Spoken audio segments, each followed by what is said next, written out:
Hello, everyone. This is the Psychedelic Theology podcast, and I'm Caleb Graves, your very sane, very normal host.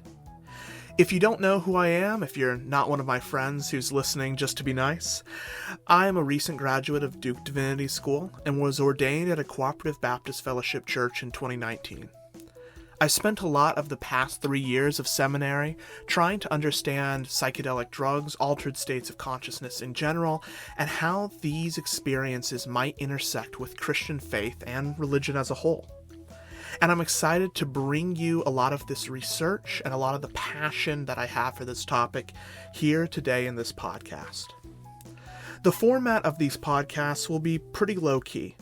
For now, there's no interviews, no gimmicks, just me taking a half hour to explain some aspect of psychedelic drugs and their relationship to religion in general and Christian theology in particular. Please consider subscribing to my Patreon to keep this ministry funded, and remember to follow us on Instagram, Facebook, YouTube, and TikTok. I thought I'd start off this podcast with a serious topic: death. From medical research to philosophy, psychedelics and death are very intertwined right now, and I think it's an important place to dive into the deep questions about how psychedelics can intersect with Christian faith in particular, and religion as a whole. So this summer, I'm going to lead us through a short 3-part series about death, religion, and psychedelics. In this first episode, we'll touch on the ways that psychedelics and religion can therapeutically prepare us for our inevitable demise. In July's episode, we'll compare the Christian afterlife and its concepts of heaven and hell with the psychedelic experience and how these two have a lot of parallels. To finish in August, we'll talk about the concept of theosis, the process of increasing unity with God, and how this compares to monistic or pantheistic understandings of psychedelic experiences. For today, we're not going to be talking about the afterlife or its implications. Instead, we're going to talk about death as a universal experience that we all must have, and that we all should prepare for. And even if you're an agnostic or an atheist, I'm generally someone who is not religious at all.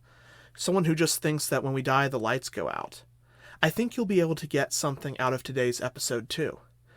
Because death affects all of us. We've probably heard dads repeat Ben Franklin's joke before that there's only 2 things certain in life: death and taxes. But while it's conceivable that one could avoid taxes through bribing politicians, offshore accounts, or living off the grid, it's simply impossible to avoid death.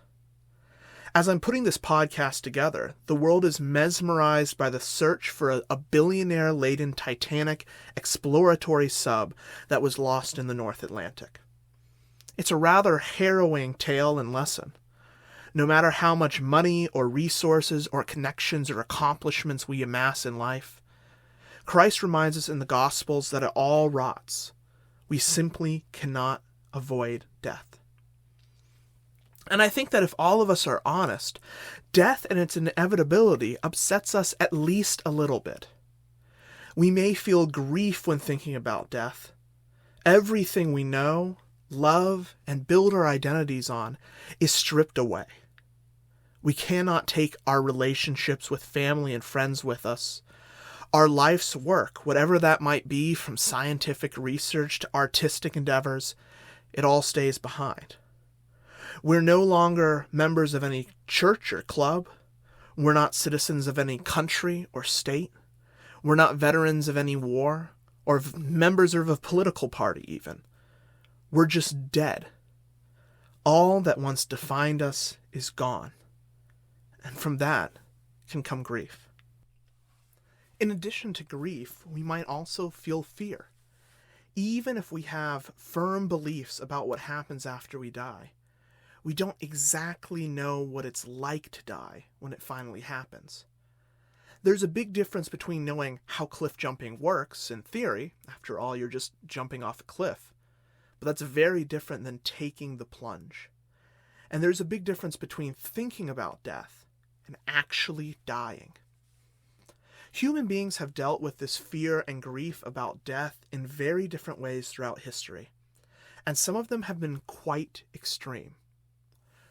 The small sect of Agori, or fearless ones, as translated, are a Shiva-worshipping sect in India who do some seemingly outrageous things. They meditate on top of rotting corpses, consume dead bodies, and cover their own bodies in cremation ashes to demonstrate that death and life are imaginary categories. To them, there is only the non-dualistic one. Thousands of miles away in the Czech Republic, the Sedlec ossuary is a Catholic church decorated with tens of thousands of skeletons, some of which belong to people who died in the Black Death. These bones are used to form artwork, chandeliers, chalices, and more forms of art throughout the church. This macabre display attracts hundreds of thousands of visitors and faithful pilgrims every year, and I must admit I've been fascinated with this church since I was a young child, and it's on my bucket list to eventually visit. These are ways to try to come to terms with death that might be shocking or disturbing to us. But recently there has been an emerging, but perhaps no less extreme, way to come to terms with death right in the United States, in my own backyard. Psychedelic drugs. High doses of psychedelic drugs can induce experiences called ego death that closely resemble physically dying. In my own experience of ego death, it seemed that my mind was a diamond. As the trip intensified, this diamond shattered into a million little silver slivers, and they floated away above me into a colorful kaleidoscope. And then I was gone. I had no memories, no thoughts, no identity. To quote an aphorism that's frequently talked about with psychedelics, I was no longer having an experience. An experience was having me. It was only hours later when I realized that something had happened to me at all. It seemed that I had just disappeared into the colorful, sacred geometry of this psychedelic experience. Other trips that involve ego death are much more bizarre. This trip report comes from Dr. Rick Strassman's study of high-dose intravenous DMT with the University of New Mexico. It's recorded in Dr. Strassman's book, DMT, the Spirit Molecule. The subject, who was named Rex for this experiment, said this: "When I was first going under, there were these insect creatures all around me. They were clearly trying to break through. I was fighting, letting go of who I am or was. The more I fought, the more demonic they became, probing into my psyche and being. I finally started letting go of parts of myself as I could no longer keep so much of me together. As I did, I still clung to the idea that all was God and God was love, and I was giving myself up to God and God's love because I was certain I was dying. As I accepted my death and dissolution into God's love, the insectoids began to feed on my heart, devouring those feelings of love and surrender." As you can hear from this quote, some experiences of ego death can be beautiful, others can be bizarre, but we know that they can be therapeutic for people with death anxiety. One study of terminal cancer patients by Johns Hopkins, published in the Journal of Pharmacology in 2016, found that a single psilocybin session, that's the active ingredient in magic mushrooms, greatly reduced fear of death. Another study from Johns Hopkins, published in 2022, found that the therapeutic effects of psychedelics resembled those of near-death experiences, also called NDEs. Near-death experiences are the sort of experiences people report having when they almost die in traumatic accidents or perhaps after cardiac arrest. About 90% of those who had NDEs and about 90% of those who had powerful psychedelic experiences both reported that the experience reduced their fear of death. For both psychedelics and near-death experiences, it seems that the primary benefit is a sort of exposure therapy. If you don't know, exposure therapy is a way to treat fear and anxiety by facing the very thing which causes that fear and anxiety. Personally, I've had a huge phobia of any dog bigger than a corgi since I was a young child. I was overcome with these obsessive thoughts that I would be mauled or mutilated by these dogs. I remember being introduced to a dog my parents were considering adopting, and it freaked me out so much that I had to climb on top of my seat in the vet's office. It even affected my social life as a young adult. I would avoid social interactions where people brought their adorable Labrador retrievers. But I knew as I got older that I had to break this fear, and this is pretty new for me. When my best friend Dean was going out of town for a wedding recently, he asked if I could dog sit his 2 large dogs, including a pit bull mix. I accepted, partially because I wanted to help my friend out, he frequently watches my cats, but also because I knew I couldn't live with this phobia any longer. And by the second day of taking care of these dogs, innocuously named Daisy and Juniper, I had no fear of dogs at all.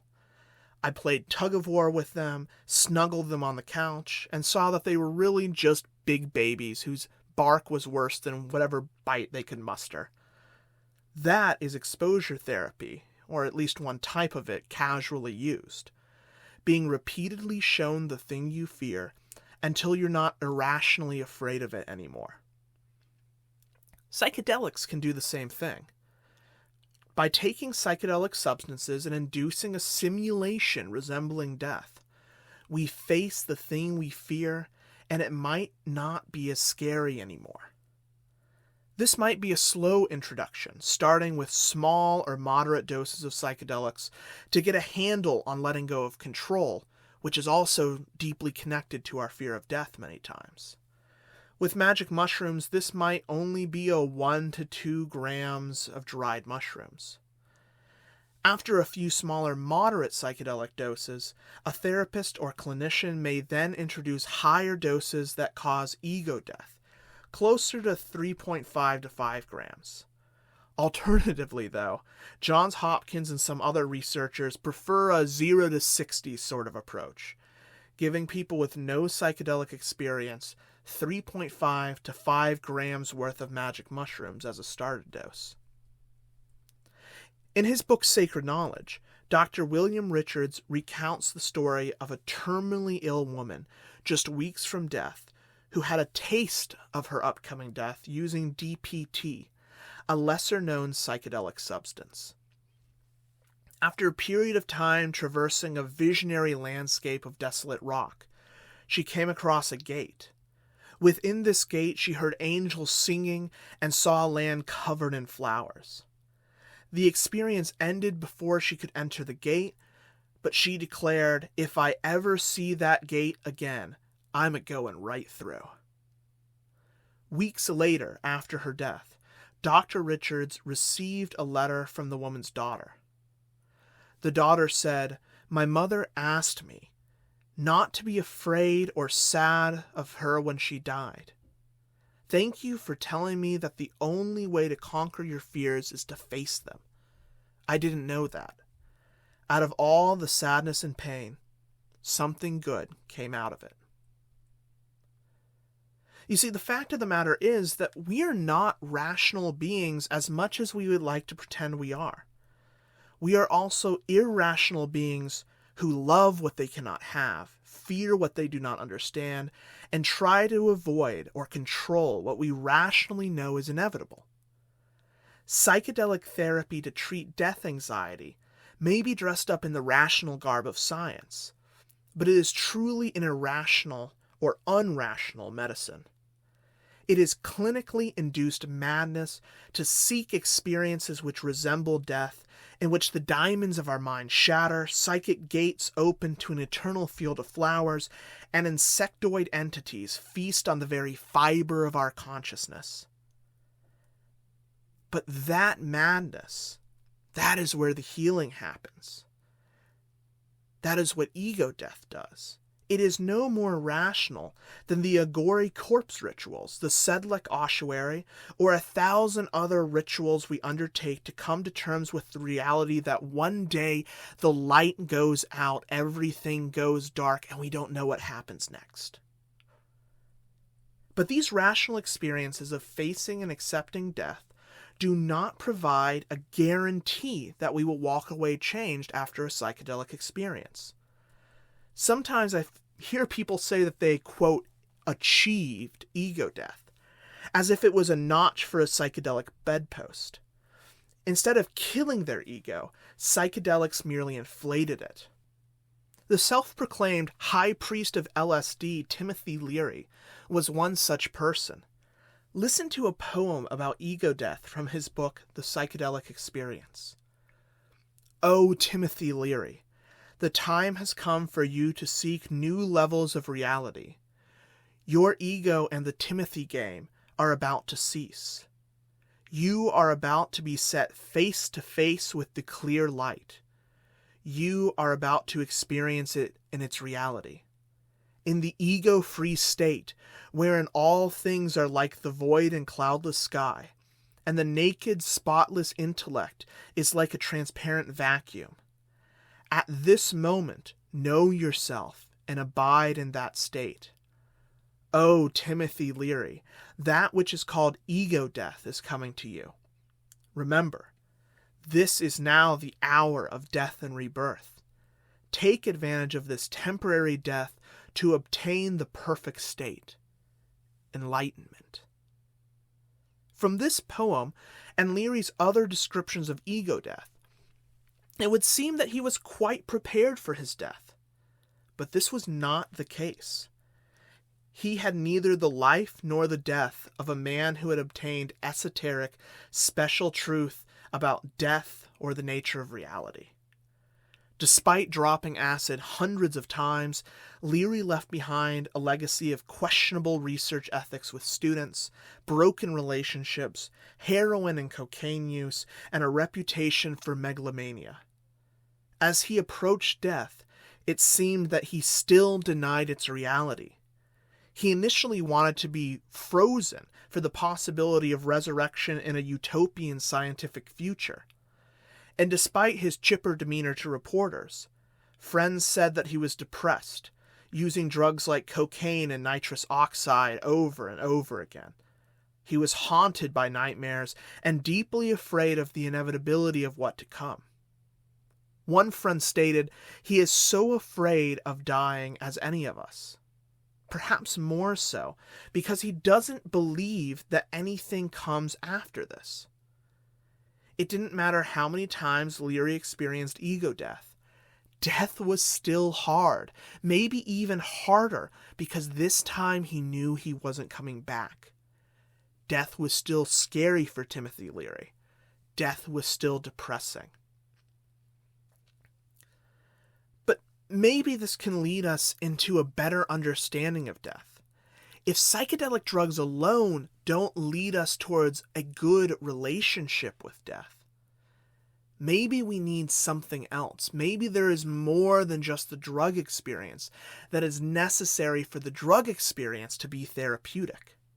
What if we chose to no longer see acceptance of death as a conquest of death? After all, we frequently speak about conquering our fears or overcoming our fears. But what if we built relationships with our fears? In 1 Corinthians 15:55, Paul personifies death. He proclaims, "O death, where is your sting? O Hades, where is your victory?" We see personifications of death throughout our culture. From the Grim Reaper to the ghost of Christmas yet to come in Charles Dickens' Christmas Story. Perhaps we can look at these understandings of death and begin to build a relationship with death too. When I faced my phobia of dogs with Daisy and Juniper, I didn't conquer these dogs. I didn't use violence against them or yell at them or beat them down in some way. I gave them treats. I hugged them. I fed them. I took them on walks. I read next to them. We got comfortable together. perhaps that's how it should be with our fear of death as well. When we seek to conquer our fear of death, we may find that we're ironically not really facing our fear of death at all. When we take higher and higher doses of psychedelics to quote-unquote conquer death, convincing ourselves that we're not afraid anymore, is it possible that we're actually seeking to control what is uncontrollable once again? We're fooling ourselves into believing that we have overcome that which will ultimately consume us. Instead of conquering death, let's get comfortable with it. Build relationship with it. St. Francis has a traditional prayer where he personified Brother Sun, Sister Moon, Sister Water, and Sister Death. Francis thanks God for Sister Death, saying, "Praised be you, O Lord, through Sister Death, from whom no one living can escape. Woe to those who die in mortal sin. Blessed are they she finds doing your will." But how does one build a relationship with death? Consider this. Think about who you were 10 years ago. Remember what kind of music you listened to, some of your political or religious beliefs, your likes or dislikes, your school or job. 10 years ago, I was a 15-year-old boy in the throes of his first relationship, convinced that this young woman would eventually be my wife. I believed that most of the world would burn in hell for eternity, especially LGBTQ+ people. I believed that the earth was 6,000 years old and that all drugs were bad. And here I sit now recording this podcast for you, married to a totally different person, accepting of myself as a bisexual and gender-bending person, a believer in theistic evolution, a universalist, and a psychonaut, someone who really enjoys drugs. While there is some continuity, I am in many ways a radically different person than I was 10 years ago. In fact, if you put 15-year-old me and 25-year-old me in a room together, I think it would pretty quickly evolve into a screaming match or even a cage fight. And I think you can recognize that in yourself too, even if it's just in small ways. We change. Parts of us die and we don't even notice, day after day. When you think about yourself, is there anything essential? Anything that you can't imagine changing? We may delude ourselves into thinking there is, but we know from neuroscience that head injury, tumor, tragedy, or disease can completely and radically alter our personality, perspective, and abilities. The idea that we are a coherent individual, a stable personality going through life, is an illusion. While a positive event like a psychedelic trip or other powerful events might alter our sense of self in a short period of time, this sort of change can happen imperceptibly without us noticing over a long period of time. This is, in a very real sense, a slow death. As time marches on, the I that I believe exists transforms and changes into something else I might not even recognize. This is one way that we can build a relationship and grow comfortable with death. We have to mature. We have to grow. Try new things. Be open to new perspectives. Admit when we're wrong. Learn as we go and leave dead parts of us behind. Admit that we're not always the good guy in every situation, and try to do better next time with the lessons we've learned. But this is not the only way to build a relationship or become comfortable with death. Perhaps this relational perspective points to yet another type of death. A sort of confrontation that must occur besides that found in extreme rituals or the ego death of psychedelic drugs.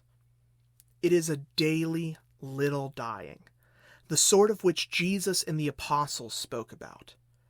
For Jesus said, "If anyone would come after me, let him deny himself and pick up his cross daily and follow me." And Paul said, "For we know that our old self was crucified with Christ, so that the body ruled by sin might be done away with, that we should no longer be slaves to sin."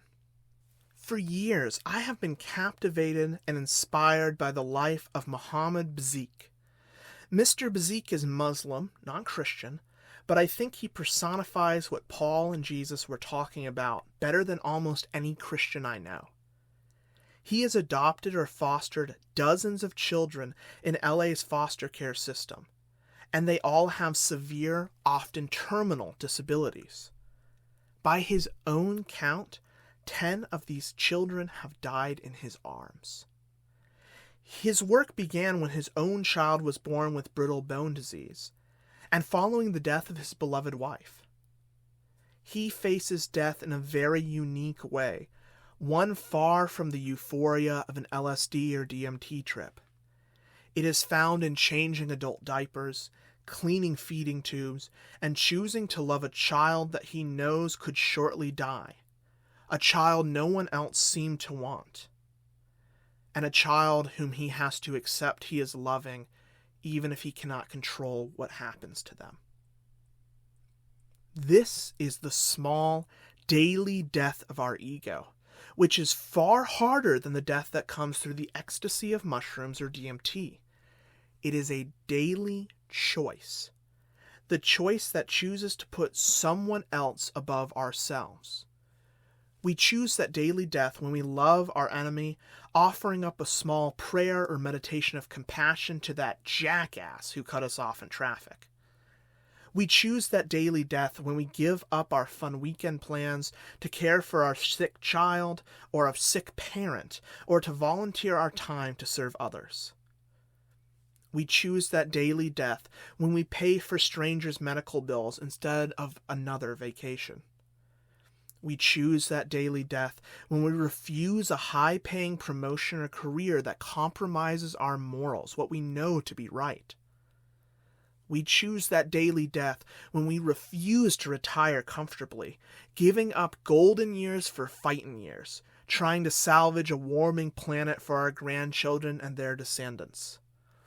We choose the daily death when we lose cherished relationships by calling out bigoted jokes or defending marginalized people from slander around our dinner table.